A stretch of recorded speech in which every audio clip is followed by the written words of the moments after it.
The execution of pitches one at a time is the singular task that moves a baseball game from its opening to its close. All that appears in this book is aimed at and reduced to the execution of each pitch as it is delivered. Unfortunately, all the complexities that are part of the human condition, all the complications pitchers bring to the baseball game, too often engender the execution of a pitch. In order for that pitch to be well executed, the depth, fullness, and complexity that is part of being human must be replaced by the limited, narrow focus and simplicity of thought required to be a pitcher. An effective pitcher, that is. A character in an Ian Pierce novel talks of someone who puts so much effort into squeezing in knowledge that there isn't any room left for common sense. Many pitchers are guilty of just that. They try to squeeze information into their head about their mechanics, about the hitter, about irrelevant circumstances and consequences, and leave no room for the common sense of focusing on the target and delivering the baseball aggressively. Such pitchers fail to keep it simple, stupid. The simplicity of selection, location, and target is a required component of a well-executed pitch. Also, a pitcher's trust in his talent and preparation allow him to be relaxed, aggressive, and under control. Anything else gets in the way of effective execution. I tell pitchers that they are defined by how the baseball leaves their hand. By this I mean that the pitcher has control over his approach and response, but not the overall result. What happens to the ball once it leaves the hand?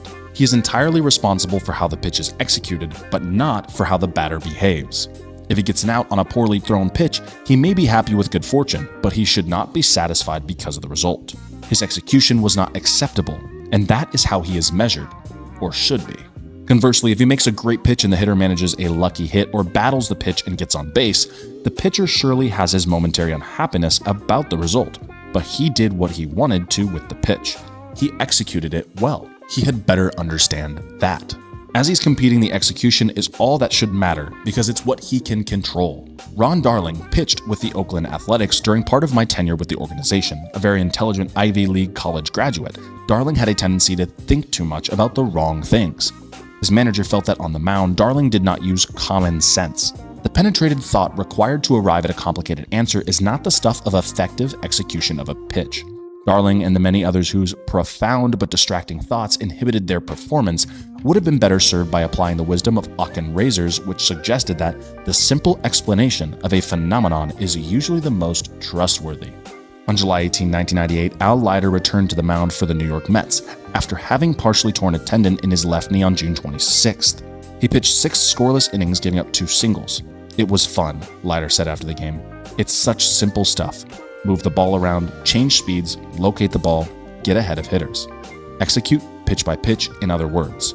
It's better to understand a little than misunderstand a lot."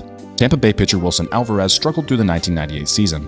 In the latter part of the season, after having a downtime because of an arm injury, Alvarez ran off 5 consecutive good performances. He explained to the media, "I'm just trying to be aggressive and not try to throw the perfect pitch. I'm just letting it go and see what happens because I've got 8 guys in the field who can make the out for me."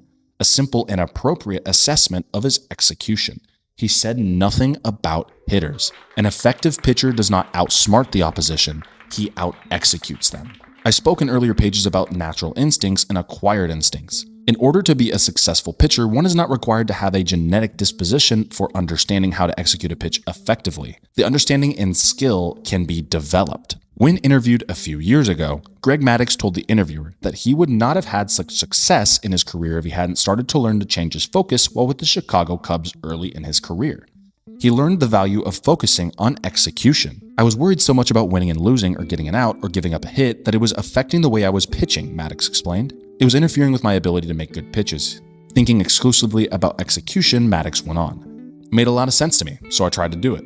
It's easier said than done, because you play this game to win. But at the same time, you have to forget about that and concentrate on what it takes to win. For me, it's making good pitches." A few years ago, when I was working for the Florida organization, the Marlins played a game against Atlanta at Joe Robbie Field, as it was then named. Maddux pitched that particular night. He left the game with a 2-1 lead and having pitched 7 innings. The reliever gave up the tying run, so Maddux didn't get the W. The Braves eventually won 3-2. After the game, I met Maddux in the players' parking lot. I thought I'd test him. I asked him ambiguously, "So, how was it out there tonight?" Would he complain about not getting a win, about meager run support? His answer was, not surprisingly, exemplary. He looked at me with a knowing smirk and replied, 50 out of 73. That's all that needed to be said on the subject. He had thrown 73 pitches and had executed 50 to his satisfaction. No results, no explanations. Maddox evaluates his performance by assessing the ratio between intent and action, pitch by pitch, as he competes with himself first in order to effectively compete with the hitter. He works towards pitching what writer Richard J. Brenner called the perfect platonic game. That is theoretically simple bottom line for every pitcher. Poet Gary Snyder might describe the simplicity of executing pitch after pitch as relentless clarity at the heart of work. So what should the pitcher do?